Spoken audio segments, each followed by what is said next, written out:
Hi, folks.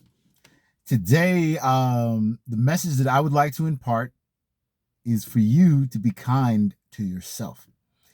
So, a lot of us, we grow up, whoever's taking care of us, we do something wrong, we get reprimanded, we get yelled at, sometimes pretty badly because sometimes, like, usually our parents, they're going through stuff, they might have been abused, emotionally abused, and so they pass it on, so sometimes as a kid you do something wrong and your parents might really go in, and it's not just about what's what you did wrong, but sometimes they are exercising the problems and demons and frustration and anger they have on you, and you're a kid, you're defenseless, you can't really do anything about it, you just have to take it.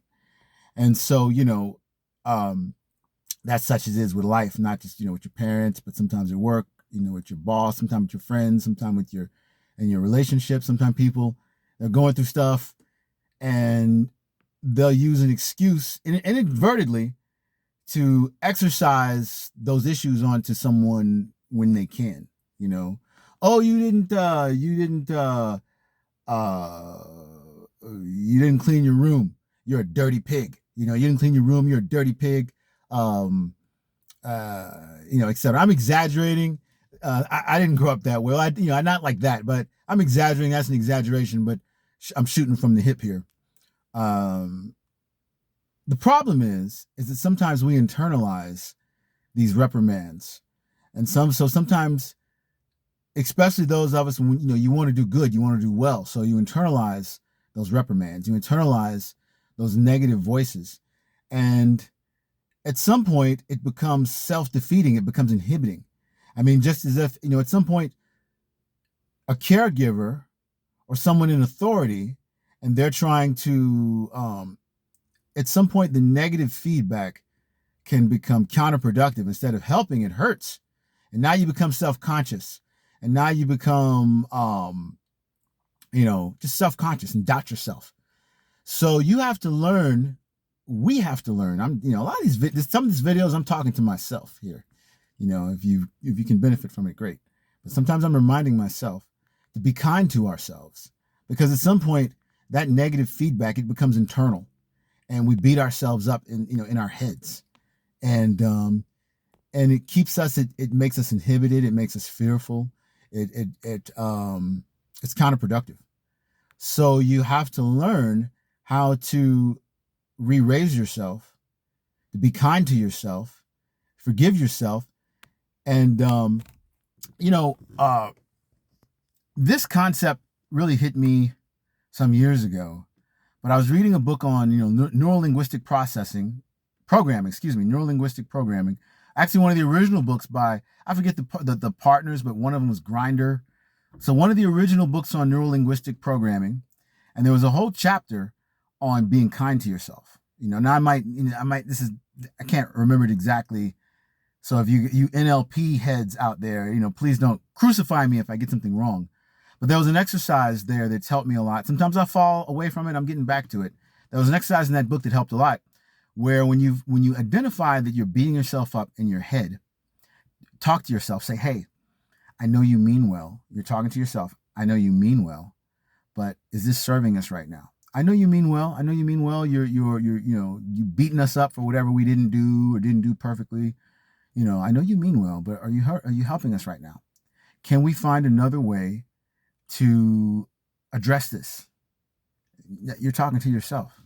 You're talking to your internal voice, the internal voice that addresses yourself. So this is very important. You guys know thoughts are things. You guys know, confidence is so important. You're going to make mistakes. We're all going to make mistakes, but we don't have to beat ourselves up. The world will beat ourselves up. We don't have to beat ourselves up. We need to build ourselves up. And sometimes you have to depend on you to build yourself up, because no one else is going to. Sometimes it's like that. It is what it is, right? And the thing too is that if you can't build yourself, if you can't be kind to yourself, you're definitely not going to be kind to other people. So it's very important that we learn to be kind to ourselves, forgive ourselves. Recently, I saw this broadcast or whatever, this show. I'm moving the camera in closer. I saw this show about catfishing, and it was about some football player. Like, this is maybe 10 years ago, some high school football player, and he started to he was being catfished by this man on Facebook. This man was pretending to be a woman, was pretending to be a girl, and was masquerading as his girlfriend, and had him going along hook, line, and sinker. And so he goes to, he has this, he's in Hawaii, he's this Hawaiian kid, you know, a little bit naive. He's a kid, naive. So he goes to college. He's playing for Notre Dame. And at some point, the story gets out. So when the man that was catfishing him decided that he wanted to call things off, he went to this, pretended to die. And when this death got back to this young football player, he used it to motivate himself to do very well, to win a game. He was like a Heisman Trophy nominee or something like that. So, he was just doing really well. And he used the death of what he believed with his girlfriend to propel him to greatness. So he became this he was already a great football player, but he was such a champion that he used an adversity as fuel. He used an adversity to accelerate himself and to achieve phenomenal results. Most people, they let adversity, get them down, and they use adversity as an excuse. I've done it,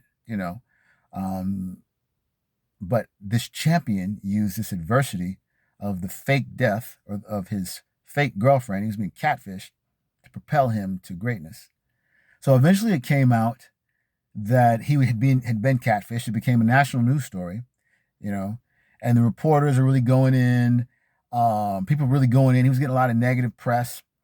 And so he eventually got signed to the NFL. He's playing in the NFL, and he's doing horribly. He's doing doing really bad. And he can't understand. He's like, well, what's going on? I was such a great player. He was doing just disproportionately bad. Yeah, you get it. He's going from college to the NFL. But eventually he realized is that he was so ashamed at being fooled, at being catfished. He was so ashamed that now he was second-guessing himself. And he wasn't just second-guessing himself. He was second-guessing himself on the football field. So he could handle adversity. He could handle, thinking that his girlfriend had died. At the same time that his fake girlfriend had died, his grandmother had actually died. So he could handle external adversity and turn it into fuel for greatness. But second-guessing himself, doubting himself, being hard on himself was enough to derail him, was enough to affect his performance. And so when he realized that, hey, I got to forgive myself. I also got to forgive this person, but I have to forgive myself for being fooled. So I bring this up to say, is that second-guessing yourself, how you feel about yourself really has a huge impact. And so that's why it's important, back to the original topic, to learn to be kind to yourself, to forgive yourself, to be gentle with yourself. I'm not saying go easy on yourself or lower your expectations or not be accountable. But what I'm saying is it doesn't have to be negative. It doesn't have to be hateful. It doesn't have to be a character. You're not a bad person. Maybe you did something bad. You can fix it. Maybe you have some bad habits. Maybe bad habits that can be fixed. It doesn't make you a bad person. No need for you to beat yourself up. So that's my message for today. Be kind to yourself. Love yourself. You can't see it. I don't know if you can see it but love yourself. Be kind to yourself. Love yourself. Before you can love anybody else, you got to love yourself. Before you can expect love from anybody else, you got to love yourself first. But be kind to yourself. Talk to yourself gently. You can be firm but gentle. Don't abuse yourself. Don't carry over those negative voices, negative reinforcement. Sometimes we internalize the abuse that we endured in an earlier stage. We internalize that and we repeat it and keep it going. Don't do it. Learn to be kind to yourself. That's all, folks. Hey, I really appreciate you guys' support. Just watching these videos, I appreciate it. Leave in the comment section something that you'd like me to talk about, and anything you need help with. I know you guys are my friends. A lot of you guys are friends and family. Thank you. But just leave in the comment section, things you might want to talk about, that you would like me to talk about. Maybe you want to talk about that with me. I don't know. And also subscribe. Hit the subscribe button. So I want to be able to deliver you content, on a regular basis. So hit the subscribe button. And otherwise, I'll see you around. So, peace.